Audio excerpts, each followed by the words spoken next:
એકની એક વાત અગર મગજમાં બેકગ્રાઉન્ડ મ્યુઝિકની જેમ ચાલ્યા જ રાખે છે, તેનો બિગેસ્ટ કોઝ છે ન્યુટ્રિશન ડેફિશિયન્સી. પૂરતા પ્રમાણમાં ન્યુટ્રિશન બોડીને નહીં મળતું હોય તો તમે ઓવર થિંકિંગનો ભોગ બનશો જ. ફર્સ્ટ થિંગ, 2 મીલ વચ્ચે ગેપ ના રાખો, બહુ બધો ગેપ. મતલબ 8 વાગે સવારે ખાધું હોય પછી સીધું 3 વાગે ખાઓ, 3 વાગે ખાધું હોય સીધું રાત્રે 10 વાગે ખાઓ, એવું ના કરો.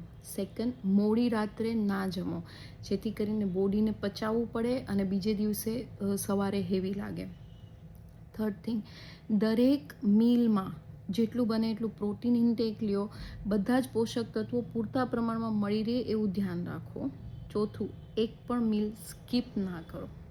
ઓકે, સો અગર તમને ઓવર થિંકિંગ થાય છે તો ચેક કરો તમે શું ખાઓ છો, કેવી રીતે ખાઓ છો, અને હા, ચાવીને પ્રોપર વ્યવસ્થિત ડાયજેસ્ટ થાય એવી રીતે ખાઓ.